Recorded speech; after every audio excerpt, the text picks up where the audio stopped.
잘했어. 네. 형이랑 붙자. 형구 형입니다.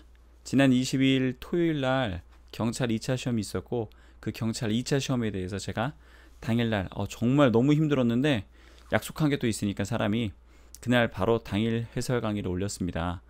이제 뭐 많은 분들이 꽤 봐주셨어요. 제가 뭐 그렇게 조회수가 많이 나오는 영상이 별로 없는데 그래도 뭐 한 3,000분 이상이 보신 거 보면 관심이 좀 뜨거웠다라고 생각을 할 수 있겠죠. 이번 경찰 2차 시험은 마지막입니다. 뭐가 마지막이냐면 영어가 시험 과목으로 들어가 있는 마지막 시험이 되고 내년에 치러지는 시험부터는 영어가 빠져 있고 영어는 인증 시험으로만 대체가 됩니다. 토익, 탭스 혹은 GTELF와 같은 시험으로 어느 일정 점수 이상만 넘게 되면은 영어는 통과된 것으로 보는 거죠. 그런데 이번 경찰 2차 시험이 너무 어려웠어요. 제가 영어를 가르치는 걸 업으로 하는 사람이 봤을 때도 너무 어려웠어요. 어려웠다는 것을 좀 분석을 해보면 문법은 일반적인 구급에서도 잘 물어보지 않는 좀 특이한 문법들, 예를 들면 need ing와 같은 형태, 이건 저도 사실 수업 때 잘 안 가르치는 부분이긴 하거든요.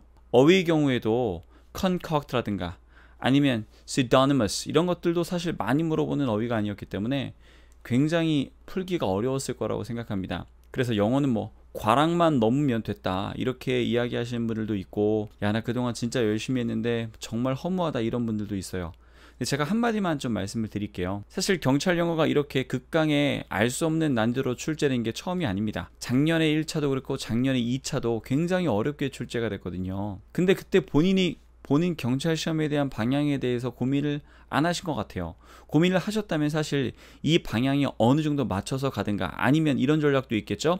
어느 정도 독해에서 쉬운 문제, 주제 제목, 요지 이런 문제들 제외하고는 난 차라리 찍어버리겠다. 그래서 다른 데서 시간을 확보하겠다. 이런 생각도 하나의 전략이 될 수 있습니다. 정말 안타까운 일이지만 이 공무원 시험은 여러분들이 얼마나 열심히 공부했는지를 평가하는 시험이 아니에요. 시험의 방향과 시험의 흐름은 어느 정도 정해져 있고 그걸 얼만큼 정확하게 따라오는가에 관한 문제인데, 저는 이렇게 공부하시는 분을 본 적도 있습니다.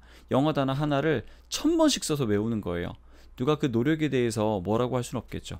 하지만 그게 시험에 합격할 수 있는 공부법이라고 저는 말하기 힘들다는 겁니다. 이미 경찰 시험은 끝나버렸습니다. 그래서 경찰을 이제 내년을 준비하시는 분들은 영어를 빨리 인증시험으로 갈아타셔서 본인에게 적합한 토익 혹은 GTELF 등으로 빨리 점수를 만드는 데 주력을 하시고요. 그 점수가 확보된 다음에는 경찰 헌법과 같은 새로 도입되는 그런 과목에 충분한 준비가 되어 있어야 내년에 똑같은 고배를 마시지 않을 수 있습니다. 경찰에 대해서 제가 잘 아는 게 없음에도 불구하고 저는 영어 과목 하나만 가지고 제가 이렇게 말씀을 드리는 거고요. 이미 지나버린 시험에 대해서 더 힘들어하는 것보다는 빨리 털고 일어나서 지금 하루라도 GTELF 성적을 받기 위해서 공부하시는 게 제가 보기엔 더 좋은 방법이 아닐까 생각됩니다. 경찰 2차 치르신 분들 정말 수고 많으셨습니다. 하지만 가만히 앉아 있어서 기다릴 때가 아니라 뭔가 해야 할 때란 걸 한 번 더 말씀드리도록 할게요. 저는 지금까지 형이랑 붙자 형구 형이었습니다.